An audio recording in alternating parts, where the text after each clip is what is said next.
Merci. Merci à vous d'être venus ce soir malgré tout, malgré ce laser game, malgré le changement de salle, pour écouter donc Célia Abaté, qui est cofondatrice des Black Lives Matter à Nantes. Et donc, il va nous faire une explication de son engagement, à la fois militant et puis du contexte historique dans lequel il a pris corps. Voilà. Et puis, je reviendrai vers vous après pour vous dire que ça continue, les hippies. Voilà. Non, j'arrête pas. Voilà, la soirée est terminée. C'est n'importe quoi. Bon, Célia, vous. Très bien, et bien bonjour à tous déjà, merci d'être venus aujourd'hui. Donc comme je vous ai succinctement expliqué, je suis actuellement étudiante en psychomotricité. Mon engagement militant se retrouve aussi un peu dans mes études parce que je suis en train d'écrire un mémoire sur la place d'un thérapeute dans un contexte transculturel. Et pour rappeler ce que j'ai dit aussi sur ma présentation, j'ai un parcours migratoire puisque je suis arrivée du Cameroun en France quand j'avais 7 ans. Et donc les questions autour de l'immigration, de la transculturalité, de comment on s'insère dans une société, qu'est-ce que c'est d'accueillir des personnes immigrées, sont des questions qui ont rythmé mon enfance, mon adolescence et aujourd'hui ma vie d'adulte en tant que militante, en tant qu'étudiante et en tant que future professionnelle de santé. Donc, je suis cofondatrice du mouvement Black Lives Matter à Nantes. C'est un collectif qui a été monté en 2020 autour des événements de la mort de George Floyd. Mais en fait, le mouvement Black Lives Matter, il est très vieux. Comparé à la mort de George Floyd, qui l'a popularisé et qui l'a rendu international, il a été créé en 2016. Et en fait, ce mouvement, il s'inscrit aussi dans une histoire de lutte, des luttes afro-américaines pour l'accès aux droits civiques et à l'égalité. Mais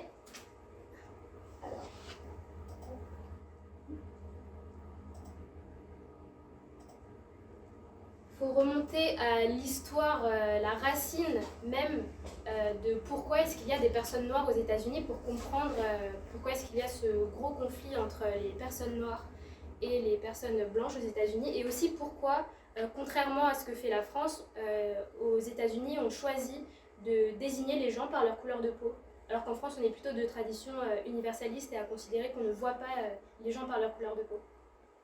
Donc en fait cette histoire elle commence par le commerce triangulaire, qui est le nom qui a été donné au commerce qui partait des pays européens, et notamment du très grand port négrier français de Nantes, qui est juste à côté, que vous connaissez bien, qui était le plus grand port négrier de France.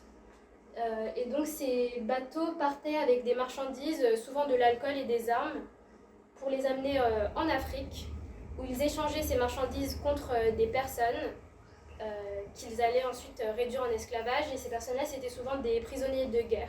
Donc on entend souvent en plus que les Noirs se vendaient entre eux, eh bien non, tous les Noirs n'étaient pas équivalents à l'époque, il y avait bien des civilisations différentes avec des coutumes différentes et donc ils ne se vendaient pas entre eux, ils vendaient les prisonniers de guerre des royaumes voisins avec qui ils étaient en guerre. Et donc ces personnes qui étaient réduites en esclavage, elles étaient transportées dans des bateaux, dans des conditions insalubres, très peu arrivés jusqu'aux Amériques, et lorsqu'ils arrivaient en Amérique, ils travaillaient dans des plantations, souvent de coton ou de sucre, puisque ces marchandises-là étaient ensuite vendues aux bateaux qui repartaient pour les envoyer en Europe. Et donc c'est comme ça notamment que la ville de Nantes s'est enrichie, et comme pas mal d'autres villes de France, notamment Bordeaux. Donc vous êtes encerclés d'anciennes villes au passé négrier. On est très fiers. Donc la période de l'esclavage a duré pendant très longtemps aux États-Unis. La période la plus marquante, c'est de 1619 à 1865. Et donc l'esclavage a été marqué notamment par les sévices corporels. Je ne vais pas m'étendre dessus, mais je pense que vous en avez un peu entendu parler au collège et peut-être au lycée aussi, je ne sais pas ce qu'il y a dans les programmes, mais les esclaves n'étaient pas bien traités, parce que pour les forcer à être réduits en esclavage, il fallait bien leur faire peur. Et donc c'était coups de fouet, mains coupées, pieds cassés pour éviter qu'ils s'enfuient. Et pourtant, il y avait une résilience chez ce peuple-là.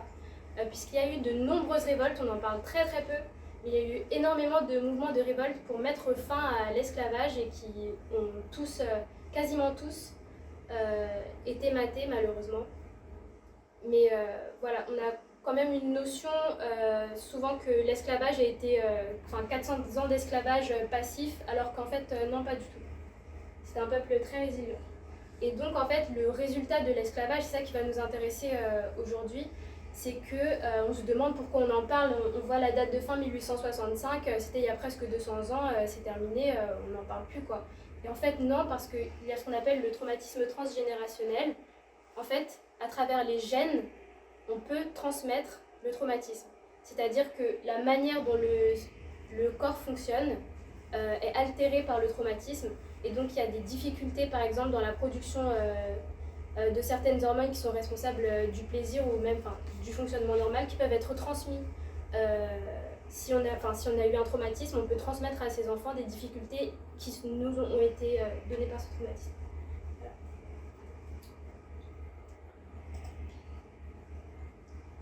Donc l'esclavage a été très long et il y a eu ensuite le mouvement abolitionniste mené par les États du Nord, quant aux caricatures, Abraham Lincoln avec les États du Nord contre les États du Sud confédérés. Globalement, on considère que les États du Sud étaient davantage contre l'arrêt de l'esclavage parce que c'était la majorité de leur production économique en fait. Et donc à la fin, les États fédéraux qui voulaient abolir l'esclavage ont fini par l'emporter. Et vous voyez ici le drapeau confédéré, vous l'avez peut-être déjà vu. Il y a pas mal de gens qui l'arborent sur les réseaux sociaux. Et en fait, ça reste comme un symbole de ce qu'on appellerait ici l'extrême droite, mais en gros d'un mouvement conservateur qui était en défaveur de l'abolition de l'esclavage. Donc on peut se questionner sur le fait que ce drapeau soit encore brandi aujourd'hui de manière aussi significative. Donc l'esclavage a été aboli, c'est super, tout le monde est égaux, on passe à autre chose. Et ben non, parce que les États confédérés, ils n'étaient pas contents qu'on ait aboli l'esclavage. Et donc ils ont inventé les magnifiques lois de Jim Crow, qui en fait étaient des lois qui promulguaient la ségrégation raciale. C'est-à-dire qu'ils essayaient d'empêcher par tous les moyens les Afro-Américains d'accéder à un meilleur avenir. Et donc ceci en les empêchant d'aller à l'école ou en les autorisant à aller dans des écoles, mais du coup qui étaient dans de mauvaises conditions et avec une très pauvre éducation. C'était pareil pour les restaurants, pour les espaces publics. Je pense que ça, vous en avez entendu parler, des endroits qui étaient interdits aux personnes noires. Et donc ces lois-là, elles ont duré pendant quasiment une centaine d'années encore après que l'esclavage ait été aboli. Donc on voit que la liberté entre guillemets officielle des personnes noires aux États-Unis, elle est quand même relativement récente, quoi. Ça fait une soixantaine d'années finalement, alors que ça fait 200 ans que l'esclavage a été aboli quasiment. Et donc à la suite des lois de Jim Crow, en protestation, il y a eu les fameux Civil Rights Movement. Et là, vous connaissez tous ces grandes figures, Martin Luther King, Malcolm X, Rosa Parks, Angela Davis, qui se sont unis en fait pour dire stop aux lois de Jim Crow, on veut l'égalité, on veut l'accès aux droits civiques, on veut avoir le droit de voter et d'arrêter d'être considérés comme des citoyens de seconde zone tout simplement. Et donc, ce sont des luttes qui ont été très longues puisqu'elles ont quand même commencé...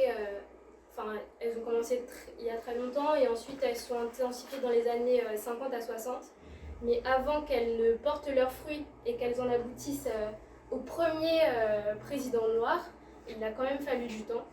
Et donc, au moment de l'élection de Barack Obama, ça a été un élan de joie nationale parce qu'en fait, pour beaucoup, son élection, elle représentait la fin de ce passé de confrontation entre les personnes noires et les personnes blanches, et donc ça signait un avenir meilleur en fait et une capacité en fait de vivre ensemble, puisque le président, le premier homme à la tête de l'Amérique, était une personne noire. Donc même si son élection était controversée et que justement les conservateurs ont essayé de prouver qu'il ne méritait pas d'être président parce que soi-disant il n'était pas vraiment américain, ou alors l'autre excuse c'est que soi-disant il était musulman, ça a quand même été très contesté, hein. Tout le monde n'était pas pro-Obama, qu'on soit bien d'accord. Mais voilà, il représentait pour beaucoup un signe de progrès. Et dans ce cas-là, on se dit, mais enfin, on arrive à un président noir, réélu. Beaucoup d'Américains ont dit en plus, ah mais s'il avait pu se présenter une troisième fois, j'aurais revoté pour lui. C'est devenu une phrase tellement célèbre en plus. Tout ça pour qu'au final, on en arrive à Donald Trump. Alors là, désillusion générale. Le monde n'a pas compris ce qui s'est passé en fait. Alors moi je me souviens, je crois que j'étais en seconde quand il a été élu, mais le ciel me tombait sur la tête en fait, personne n'a compris. Et en fait, Donald Trump, vous voyez très bien qui est le personnage, mais je me permets quand même de rajouter qu'il a été adoubé par l'ex-leader du Ku Klux Klan, qui est quand même une milice terroriste qui se donne pour but d'exterminer les personnes noires aux États-Unis, quoi. Donc voilà, pour un peu signer quel type de personnage c'est. Et en fait, l'élection de Donald Trump a été pour beaucoup de personnes conservatrices une manière de signer l'autorisation de relancer les mouvements conservateurs et de relancer la haine libre et non masquée contre les personnes noires en fait. Et c'est pour ça qu'il y a eu une augmentation des violences à caractère racial et dans la population générale et dans la police. Il y a eu notamment ce qu'on appelle des lynchages qui étaient très courants à la période de l'esclavage, c'est-à-dire de pendre une personne noire et de lui jeter des trucs dessus, quoi. Et donc ça a été relancé après l'élection de Donald Trump, donc très joyeux encore une fois. Et donc on a vu l'apparition notamment du hashtag #NotMyPresident de beaucoup d'Américains démocrates qui considéraient que Donald Trump ne les représentait pas en fait tout simplement. Mais ça pose encore la question de comment il a été élu dans ce cas. Et en fait, la raison pour laquelle il a été élu, entre autres, c'est que l'Amérique a beau avoir aboli l'esclavage, l'Amérique a eu beau avoir enlevé les lois de Jim Crow, il y a des choses de fond qui n'ont pas été travaillées et donc qui n'ont pas permis l'accès à l'égalité et qui ont permis aussi de maintenir du coup les clichés qui avaient autorisé en fait à mettre en place l'esclavage. Donc là, je vais vous expliquer, ça c'est j'ai dit des choses que vous avez sûrement déjà entendues, mais ça c'est la partie un peu plus théorique, on va dire, et qui ont été surtout théorisées par les femmes noires et les hommes noirs des États-Unis, qui sont vraiment penchés sur les questions du racisme et sur quels mécanismes en fait ont autorisé autant de cruauté. Parce qu'en fait, on se dit, mais c'est inhumain, pourquoi est-ce que comment est-ce qu'une personne peut infliger ça à une autre personne? Et en fait, c'est parce que ils ont mis en place des clichés et des préjugés qui leur permettaient de déshumaniser les personnes noires. C'est-à-dire leur enlever leur statut d'être humain, considérer qu'ils n'avaient pas d'âme, en fait. Et dans ce cas-là, si ce n'est pas un être humain que j'ai en face de moi, si ce n'est pas quelqu'un qui a une âme, ce n'est pas quelqu'un à qui je peux m'identifier, et ben dans ce cas-là, je peux lui faire du mal sans avoir peur pour ma propre âme en plus, parce qu'il faut savoir que les Américains sont très chrétiens. Ça peut paraître paradoxal, la Bible c'est aime ton prochain, etc. Et donc comment est-ce qu'ils ont pu en arriver là? Et ben, je vais vous présenter plusieurs clichés qui sont très fréquents et que vous avez sûrement dû rencontrer en plus en regardant des films américains sans vous en rendre compte. Et notamment les clichés concernant les femmes noires. Donc il y a le cliché de la Jézabel. Jézabel dans la Bible c'est une femme tentatrice. Et en fait, on le retrouve beaucoup dans les livres, dans les publicités, dans les séries, dans les films américains, ce cliché de cette femme noire qui est tentatrice, qui n'est jamais l'amoureuse transie, qui a un amour tranquille qui va du début à la fin. Elle a toujours le rôle de la tentatrice qui est là pour perturber le personnage principal jusqu'à ce qu'il aille vers sa vraie dulcinée qui, elle, est douce, belle, aimante, etc. Il y a le cliché de la MoMA, donc ça c'est la femme noire bien portante, nourricière. Ce cliché, il vient surtout du fait que les femmes noires étaient beaucoup utilisées en tant que babysitter, notamment par les personnes blanches qui avaient les moyens de se le permettre. Et donc c'est un cliché qui est toujours véhiculé. Donc elle peut être nourricière, mais par contre, elle peut s'occuper de nos enfants jusqu'à ce qu'ils aient un certain âge, et ensuite les enfants arrêtent de lui parler parce qu'il ne faudra pas qu'ils l'humanisent et qu'ils la considèrent comme une deuxième maman. Il y a aussi le cliché de la petite fille qui précoce, donc qui grandit très tôt.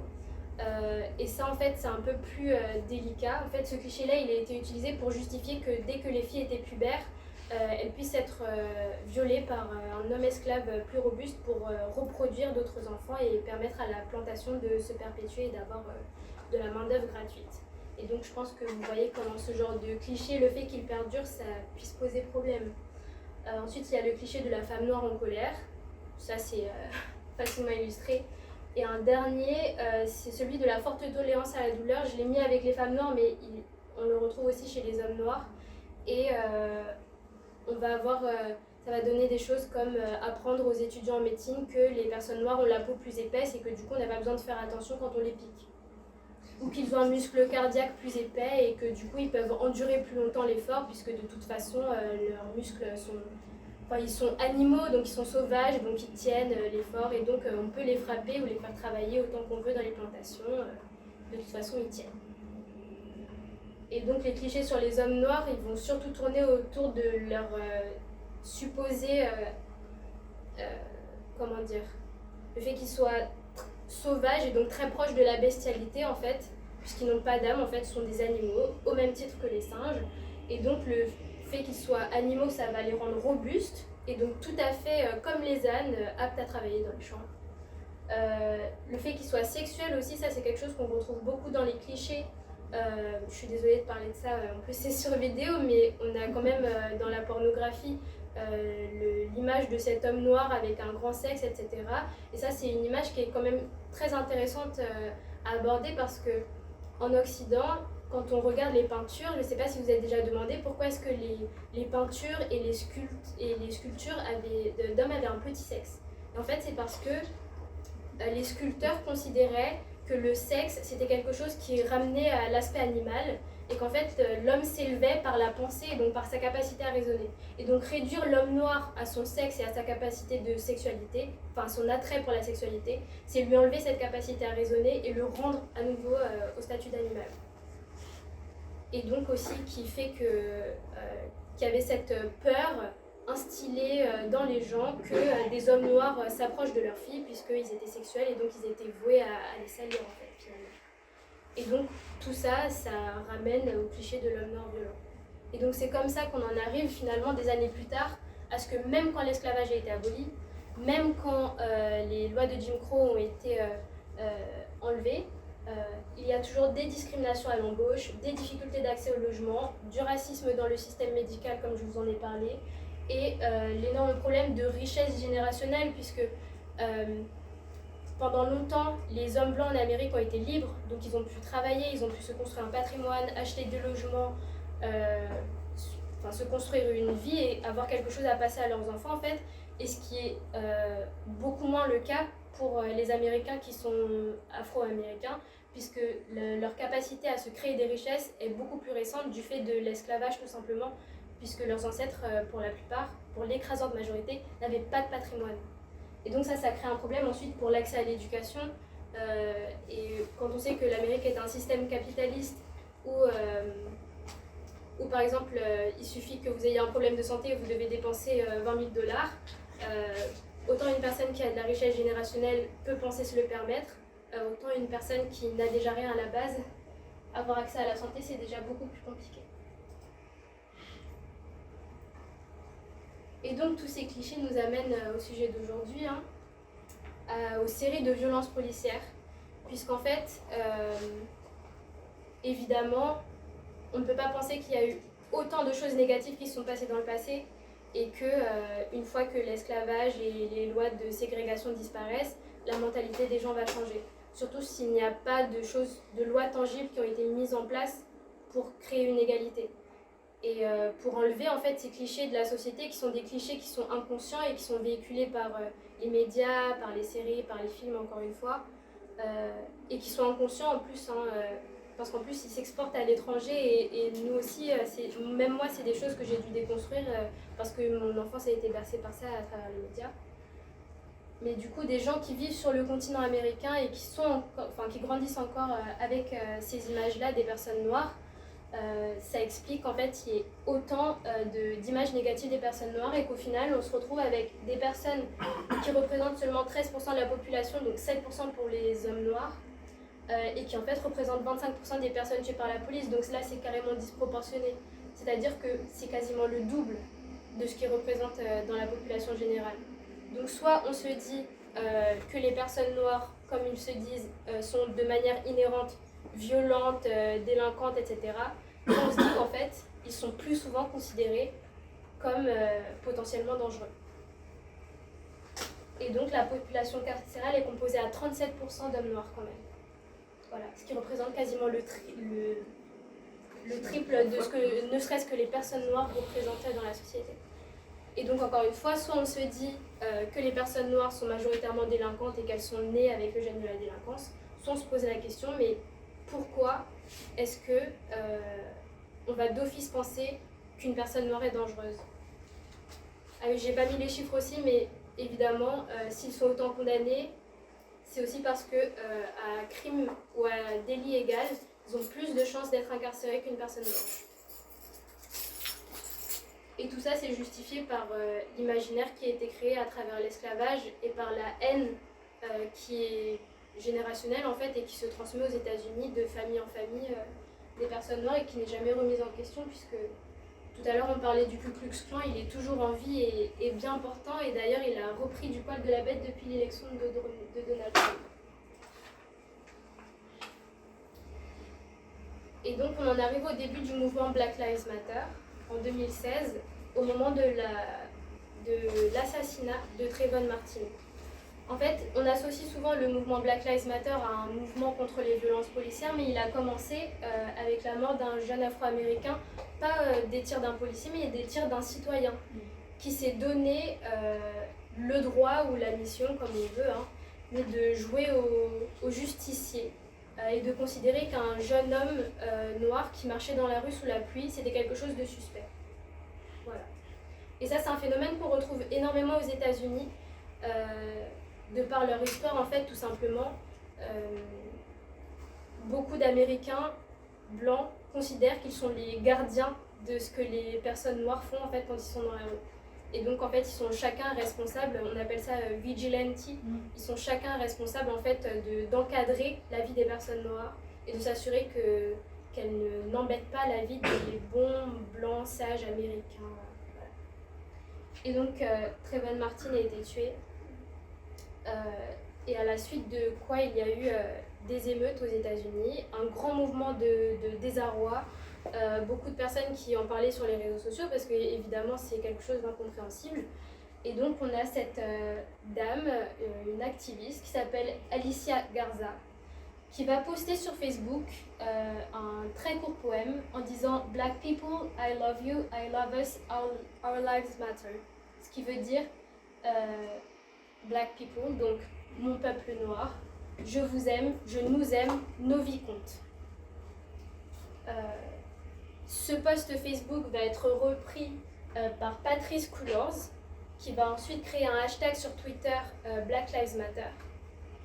Et puis Opal Tometi qui va se charger en fait de globaliser le mouvement et d'en faire un mouvement qui est vraiment pertinent et repris en tant que mouvement activiste en fait pour dénoncer les violences policières aux États-Unis. Et en fait, donc ça parle de la mort d'un jeune adolescent de 17 ans et finalement ça va prendre une portée globale. Pas aussi international qu'au moment de la mort de George Floyd, mais à ce moment-là, sur les réseaux sociaux, en tout cas, tout le monde connaissait déjà le hashtag Black Lives Matter, qui était repris à chaque fois qu'il y avait une vidéo ou un acte de violence policière qui sortait dans les journaux aux États-Unis. Donc il s'est très vite globalisé, en fait, grâce à l'impact des réseaux sociaux, et ça, c'est important à retenir pour la suite.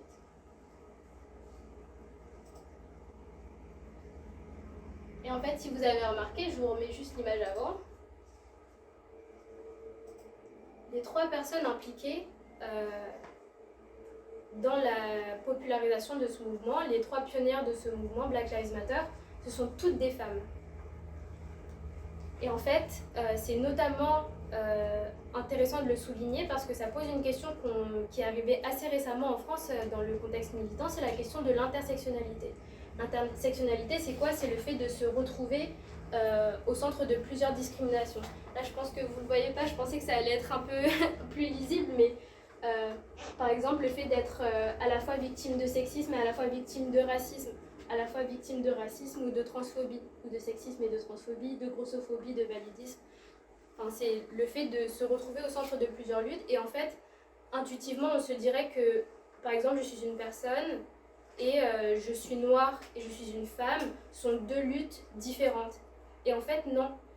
Quand elles se rencontrent, elles créent une nouvelle forme de discrimination qui est vraiment particulière. Et là, je vous renvoie à la liste que je vous ai faite tout à l'heure, et j'ai passé un peu de temps dessus, mais parce que je savais que j'allais revenir dessus. Sur les clichés autour des femmes noires, on voit bien que ce sont des clichés qui sont différents des clichés qui sont attribués aux hommes, et enfin, ce sont des femmes, et pourtant les clichés que j'ai cités ne sont pas des clichés qu'on attribue aux femmes blanches, par exemple, qui, elles, par contre, vivent le sexisme, mais qui vivent un sexisme différent et de la misogynie différente de celle que vivent les femmes noires. Et d'ailleurs, il y a un terme qui a été créé spécifiquement pour parler de cette intersectionnalité à la fois du sexisme et à la fois du racisme, c'est le terme de misogynoir, et donc qui désigne, ici j'ai mis discrimination dans laquelle la race sociale et le genre jouent un rôle concomitant. En fait, ça parle du fait que même les hommes noirs sont misogynes envers les femmes noires. Et même les hommes noirs ont des clichés racistes vis-à-vis des femmes noires, alors que c'est contre-intuitif, je veux dire, eux aussi sont noirs.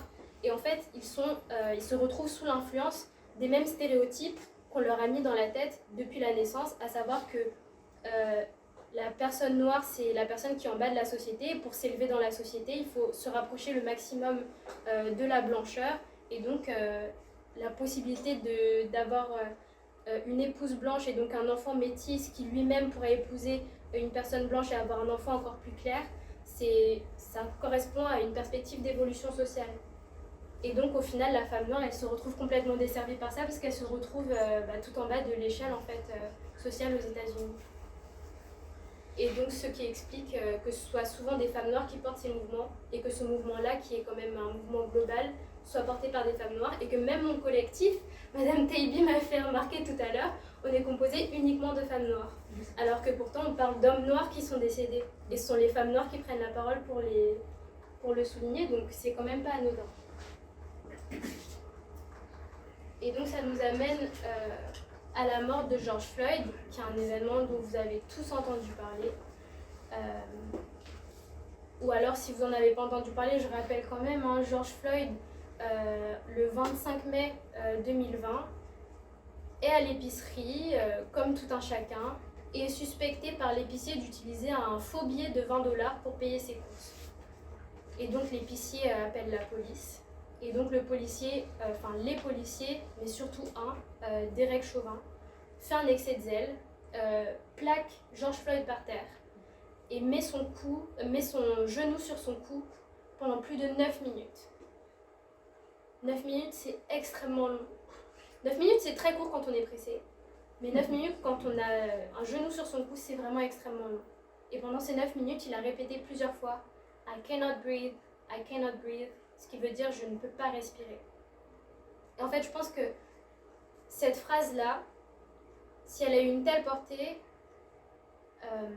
c'est pas seulement pour sa portée, c'est pas seulement pour son sens, c'est aussi pour la métaphore, cette impression en fait que les personnes noires aux États-Unis, qui est partagée aussi par d'autres personnes noires à travers le monde, d'avoir l'impression d'être étouffées en fait par ce racisme et d'être constamment prisonniers des clichés qui leur sont affublés sans qu'ils l'aient décidé en fait dès la naissance et par le simple fait qu'ils soient nés avec la particularité génétique d'être noirs, tout simplement.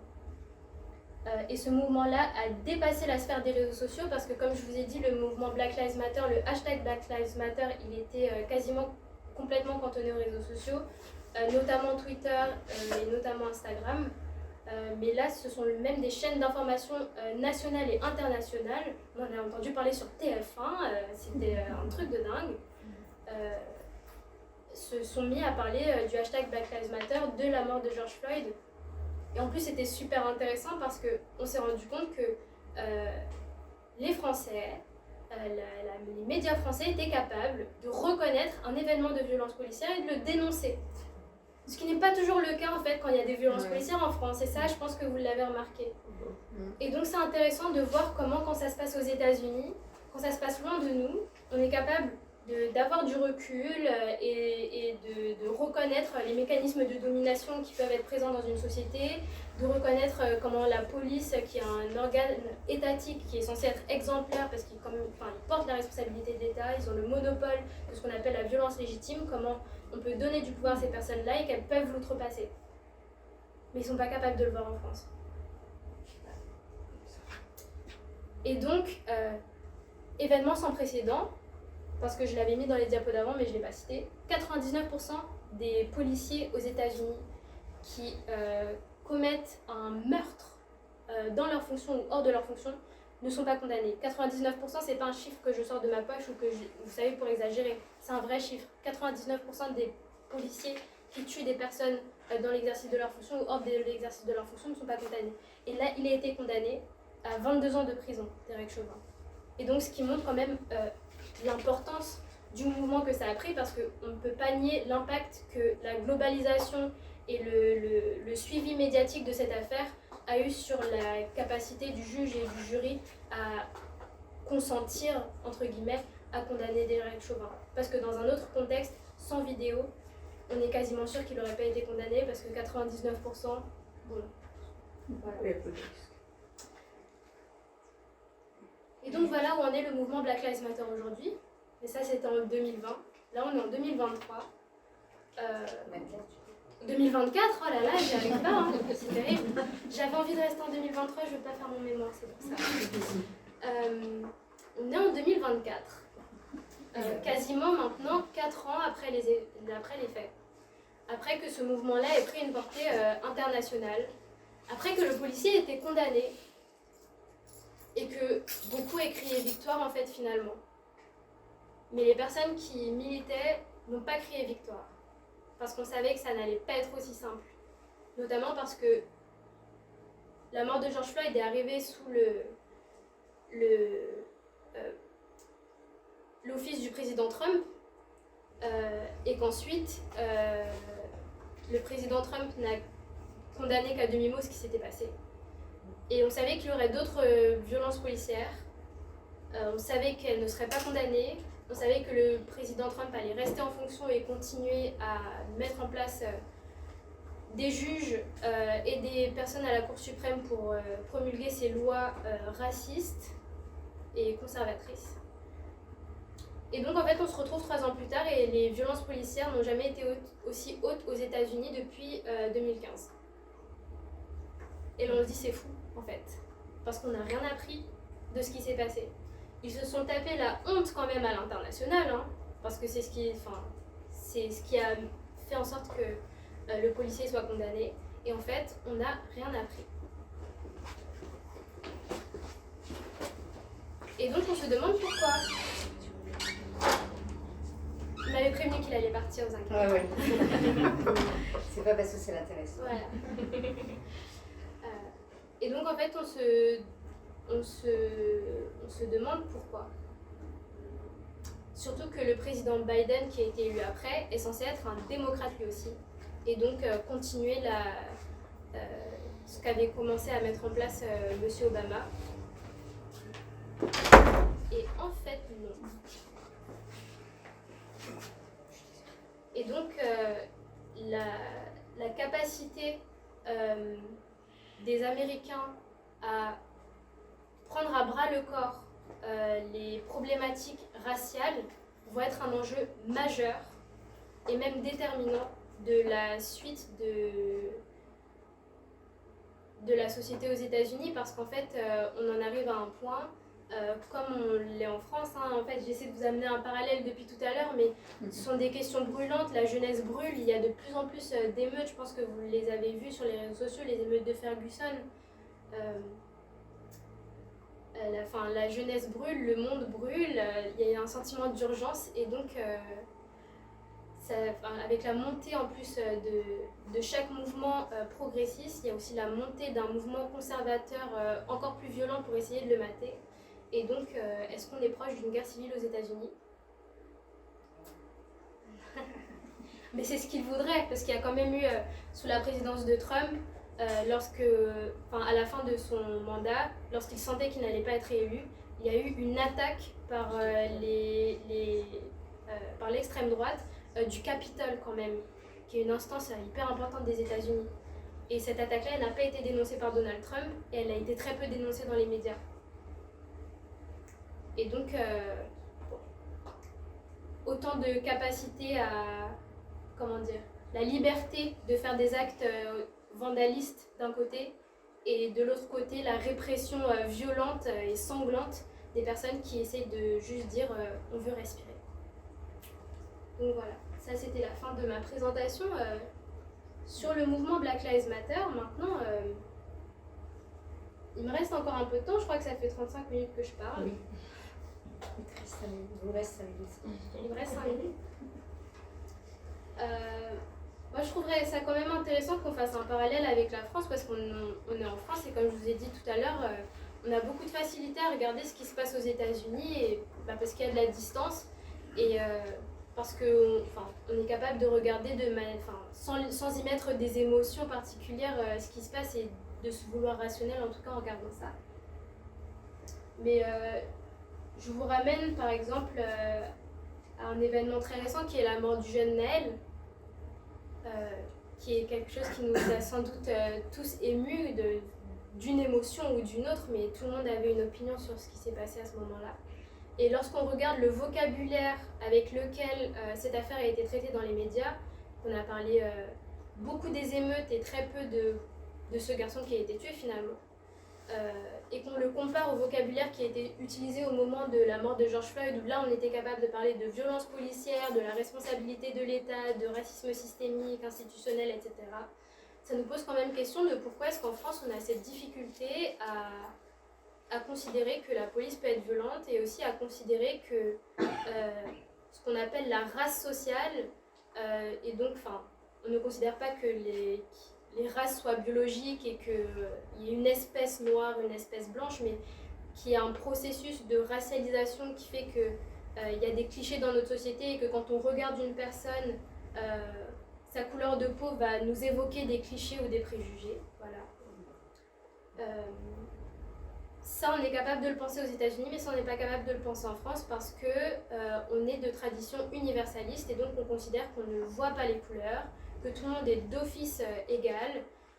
Et ça, après ça c'est mon opinion en tant que militante, mais je trouve que ça empêche de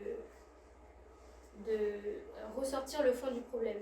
Parce que si on prend l'exemple du hashtag Black Lives Matter qui a circulé sur les réseaux sociaux, il a été contré par un autre hashtag qui était le hashtag All Lives Matter, qui veut dire toutes les vies comptent. Et qui en fait veut dire d'accord, la vie des noirs compte, mais moi ce n'est pas parce que je ne suis pas noire que ma vie ne compte pas. Et on est d'accord avec ça, qu'on soit universaliste ou pas. On est tous d'accord avec ça. Mais je vais vous prendre une analogie que j'aime bien. Si j'arrive au restaurant et que j'attends depuis 40 minutes et que je ne suis pas servie, et que le couple à côté de moi arrive et en 10 minutes il est servi, et je demande, écoutez, ça fait 40 minutes que j'attends, j'aimerais bien être servie. Je mérite d'être servie. Et les voisins disent « Ah, mais tout le monde mérite d'être servi. » Bien sûr que tout le monde mérite d'être servi, mais moi j'attends depuis 40 minutes. Donc ma situation, là, l'analogie a fait qu'elle diminue un peu la portée de la chose, mais le mouvement et le hashtag Black Lives Matter, ça ne veut pas dire que les autres vies ne comptent pas. Et le fait de parler de la particularité du fait d'être noir en France, ça ne veut pas dire que les autres personnes ne comptent pas. Ça veut dire qu'il y a quelque chose d'urgent, il y a quelque chose de particulier et de difficile pour les personnes qui sont en train de le vivre qui se joue, et que ce n'est pas en étant universaliste et en disant qu'il n'y a aucun autre problème et que tout le monde mérite d'être traité de la même façon que ça va gérer le fond du problème en fait. Et les émeutes qui ont eu lieu, elles nous montrent que la jeunesse des quartiers populaires, elle est dans un ras-le-bol, et que c'est pour ça qu'elle s'est mobilisée autant d'ailleurs au moment des événements de la mort de George Floyd, et ce partout en France, et même d'ailleurs partout en Europe. Il y a eu des mouvements avec des personnes qui n'avaient jamais manifesté avant, parce qu'il y a cette problématique d'être inclus dans la société en fait, et qu'on reconnaisse qu'il y a des violences policières, et que la race sociale, que l'origine sociale, et que le fait d'être descendant d'immigrés en France, ça joue encore malheureusement un rôle dans la manière dont on est traité. Et donc je vais finir avec quelques chiffres. En France, on a 20 fois plus de risques d'être contrôlé par la police si on est un jeune homme perçu comme noir ou arabe. En France, on a 50% des agences immobilières qui acceptent d'exclure les personnes noires des dossiers proposés aux propriétaires. En France, on a 12 fois moins de chances d'être choisi à l'université si on a une photo en étant noir ou arabe ou perçu comme tel. C'est pas 12 fois moins, enfin bref, il y a un 12 dedans. Ça joue aussi à la... Ça joue à l'université. Et la France n'est pas fan des statistiques raciales. Et donc quand elles le font, c'est qu'il y a un vrai enjeu derrière. Et donc à partir du moment où en France, on a des contrôles au faciès, on a une difficulté d'accès au logement, on a une difficulté d'accès à l'université, par le simple fait qu'on est noir ou perçu comme tel, ou qu'on a un nom qui nous fait paraître comme un descendant d'immigrés, ce serait quand même intéressant qu'on se pose la question de pourquoi est-ce que la race joue encore un rôle en France, et de pourquoi on est capable de le voir aux États-Unis, on est capable de le critiquer aux États-Unis, on n'est pas capable de le critiquer en France. Voilà. Merci beaucoup. Merci.